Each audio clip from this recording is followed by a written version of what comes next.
안녕하세요 여러분, 호주 필립입니다. 오늘은 제가 호주에서 버스를 타고 다녔을 때 놀라웠고 좀 신기했던 점들에 대해서 이야기를 해보도록 할게요. 참고로 저는 브리즈번에서 버스를 타고 다녔기 때문에 다른 주에 사시는 분들은 저와 좀 다른 경험을 하셨을 수도 있습니다.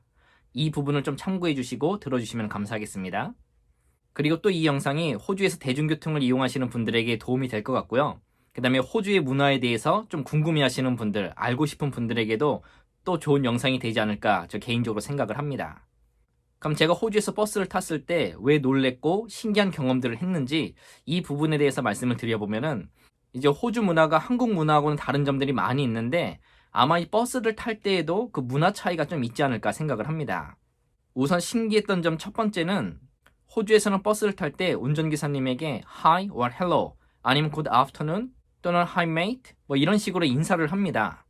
근데 모든 운전기사님들이 이렇게 인사를 받아주는 것은 아니고 이것도 버스를 타다 보면 요령이 생기는데 이 버스를 딱 탔을 때 운전기사님하고 눈이 마주치게 되면 인사를 하시면 되고요. 근데 좀 많은 승객들을 상대하다 보니까 좀 피곤해 하시는 분들이 있어요. 그런 분들은 승객하고 눈을 안 마주치고 뭐 앞을 보거나 옆을 보거나 이렇게 좀 딴짓을 하십니다.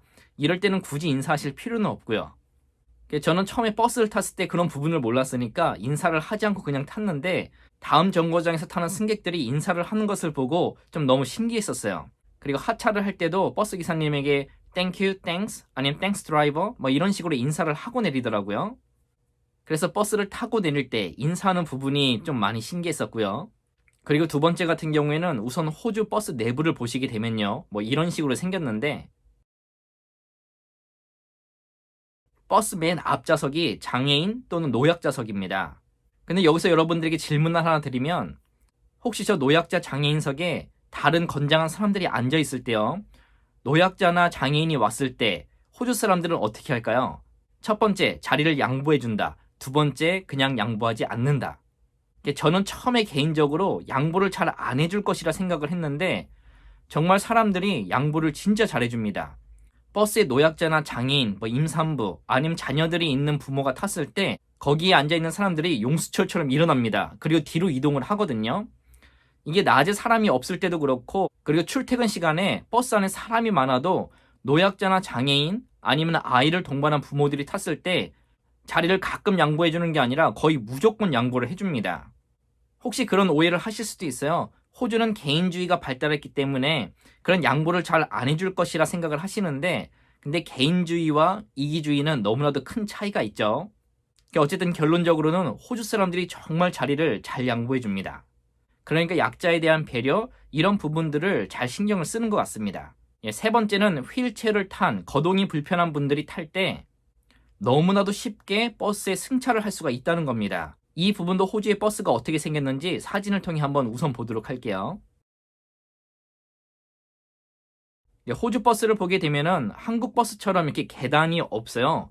요즘에 나오는 한국 버스들도 이제 계단식으로 된 것이 아니라 평평하게 된 버스들이 많이 나오는 것 같은데요. 호주 같은 경우에는 특히나 장애인들, 거동이 불편하신 분들이 생활하는데 불편함이 없이 그런 시설들이 잘 되어 있습니다. 그 중에 하나가 또 버스 시스템인데 버스 정류장에 인도라고 하나요? 사람이 서 있는 곳, 그 다음에 버스가 왔을 때 이 높이의 차이가 거의 없습니다. 근데 이게 버스가 약간 높을 수도 있는데 그때 운전기사가 내려서 그 발판을 내려주고 이제 그 거동이 불편하신 분이나 장애인을 이렇게 휠체어를 밀어주거나 아니면 휠체어가 전동이어서 이렇게 스스로 가셔서 장애인석에 이렇게 앉으십니다. 어쨌든 이 부분은 제가 버스를 탔을 때 가장 놀랍기도 했고 신기했던 부분이에요. 네 번째 같은 경우에는 장애인이나 노약자가 버스를 탔을 때 그들이 자리에 앉기까지 버스가 절대로 출발을 하지 않는다는 거예요. 어쨌든 호주도 버스를 보게 되면 배차 시간이 있기 때문에 그 시간을 맞춰야 되는 걸로 알고 있거든요. 그런데도 불구하고 시간이 조금 늦어지더라도 그 장애인이나 노약자가 자리에 착석하기까지 절대로 출발을 안 합니다. 그런 분들이 다 앉으시고 나서 비로소 버스가 출발해요. 그러니까 이렇게 장애인이나 노약자에 대한 배려가 잘 되어 있는 시스템이죠. 다섯 번째는 버스를 타시자마자 알게 될 텐데 안내방송이 안 나옵니다. 다른 주는 어떤지 모르겠어요. 근데 브리즈번 같은 경우에는 버스 안내방송이 안 나와요. 제가 이제 모르는 지역을 갔을 때 버스를 타게 되면은 구글 앱이나 버스 앱을 켜가지고 제가 어디쯤 왔는지 확인을 하고 버스 정류장에 내려야지 안 그럼 제가 하차 지점을 한참 지나쳐서 내릴 수도 있다는 겁니다. 그래서 이 부분은 좀 개선이 됐으면 좋겠는데 안내 방송이라도 아니면 안내 사인이라도 이렇게 해주면 좀 좋을 것 같아요. 이 부분은 너무 불편합니다. 마지막으로 6번째는 호주에서 보게 되면은 많은 분들이 자기 자가용을 가지고 있습니다.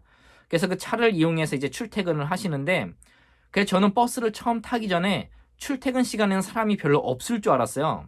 그런데 호주에서도 출퇴근 시간에는 버스 안에 사람이 만석이라는 거, 사람이 무지무지하게 많습니다. 발 디딜 틈이 없을 정도로 그렇게 많은 사람들이 버스를 타는 것을 보고 좀 놀랐던 기억이 있는데요. 그런데 낮에는 사람이 거의 없다는 거, 이것도 알아주시면 좋을 것 같아요. 네, 오늘도 이렇게 간단하게나마 제가 처음 호주에서 버스를 탔을 때 놀랍고 신기했던 점들에 대해서 이야기를 한번 해봤는데요. 어떻게 오늘 영상도 좀 흥미로웠고 재미있었나요? 만약에 이 영상이 도움이 되었다면 또 좋아요와 구독 부탁드리고요. 그럼 저는 또 다음 영상으로 찾아뵙도록 하겠습니다. 그럼 감사합니다.